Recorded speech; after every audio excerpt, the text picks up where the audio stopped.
1941 birželio 14. Pirmasis masinis Lietuvos gyventojų trėmimas. Daugiau kaip 17 000 į gyvulinius vagonus sugrūstų žmonių išvežta į nežinią, sunkiems fiziniams darbams, nuolatiniam pažeminimui, marinimui badu ir šalčiu.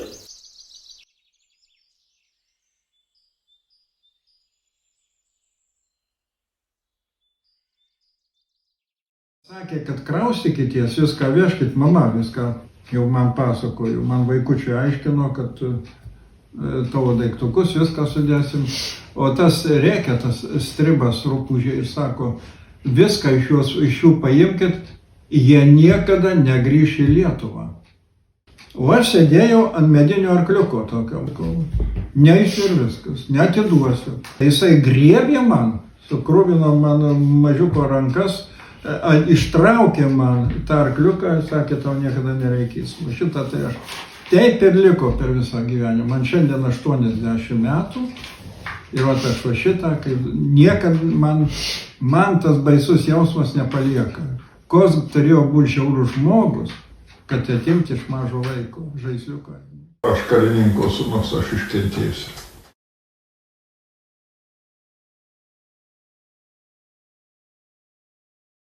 Atvežė mum į Tuvą, į Kizilą patį, jų sostinė ten Tuvos yra, Kizilas. Ir dabar jie apsižiūrėjo, po paros sako, ne tuda privezli, ne ten atvežėm. Apsuko ir dar 500 km mum atgal, paklydo jie girti. Na ir atvežė iš Kizilo, mum atvežė į Irkutską.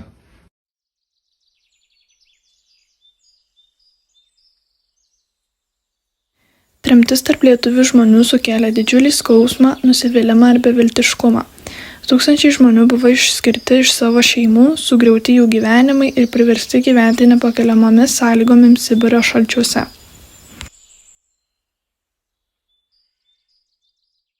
Kad absoliučiai su maistu buvo blogai, absoliučiai vaistų jokių neturėjom. Ir žmonės, ir vaikai, ir nuo ligų labai greitai pradėjo mirti, ypač seneliai visokie ten staigiai išmirė. Labai greitai prasidėjo laidotuvės, dabar ten su laidotuvėm, tai buvo dar, aš dar taip nesumatęs.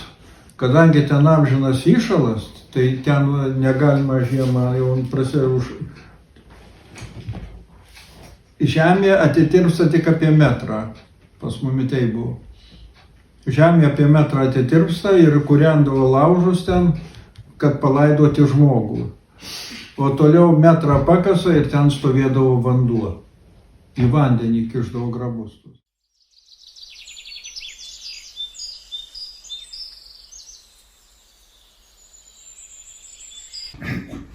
Pirmi metai tai Sibire, tai taip per žingsnį nuo mirties 2 kartus buvau.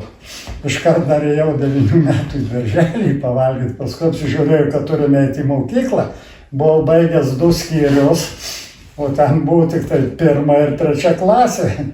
Tai 1, nuo 1 pradėjau, baigiau 4, nu ir labai ką pastebėjau, kad, kaip sakant, gali užgyventi mašiną, namą, ką nori, rytoj gali nieko net. O mokslo iš tavęs ir specialybės niekas netims.